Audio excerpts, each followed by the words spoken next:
ODI বাংলাদেশের প্রিয় cricket format. দীর্ঘদিন ধরেই এ কথাটা দেশের ক্রিকেট প্রেমীদের মুখে। তবে প্রিয় ফরম্যাটেই টাইগারদের পারফরম্যান্স ম্লান করবে যে কাউকেই। হোম অ্যাওয়ে মিলিয়ে সর্বশেষ 10 ম্যাচে এসেছে মাত্র 2টি জয়। টানা জয় নেই শেষ 7টিতেই। তবে দলের এই দুর্দশার মাঝেও নিয়মিত পারফর্ম করে যাচ্ছেন ব্যাটিং অর্ডারের সাথে নামা একজন ব্যাটার, নাম জাকের আলী। টাইগারদের জার্সি গায়ে এখন পর্যন্ত জাকের খেলেছেন 8 ওয়ানডে। এই 8 ম্যাচের 7টিতেই দলের পরাজয় থাকলেও নিজের পারফরম্যান্সে ধারাবাহিকতা বজায় রেখেছেন তিনি।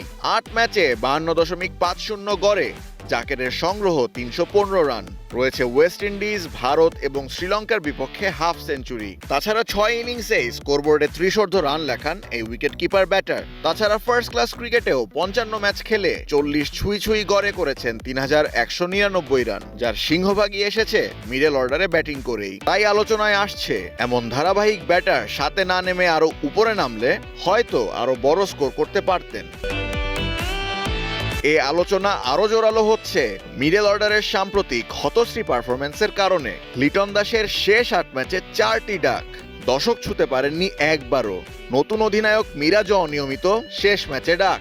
তাওহিদ হৃদয়ের শেষ 5 ম্যাচের একটিতে ভারতের বিপক্ষে সেঞ্চুরি থাকলেও বাকি ম্যাচগুলোতে পার করতে পারেননি 20 রানও। শ্রীলঙ্কার বিপক্ষে সর্বশেষ ম্যাচে 5 রানের ব্যবধানে 6 উইকেট হারানো যেন কফিনের শেষ পেরেক ঠুকে দিয়েছে। এমত অবস্থায় জাকের আলীকে আরো উপরে ব্যাটিং করানো হবে কিনা এ বিষয়ে টিম ম্যানেজমেন্ট থেকে এখনো আসেনি কোনো বক্তব্য। তবে তথাকথিত প্রিয় ফরম্যাট ওডিআইতে জাকের আলীকে 7 থেকে 4, 5 বা 6 নামিয়ে পরীক্ষা করে দেখাই যায়। তাতে ভঙ্গুর মিডল অর্ডারে ফিরে আসতে পারে প্রাণ। Ashfaqul Mushfiq, star news.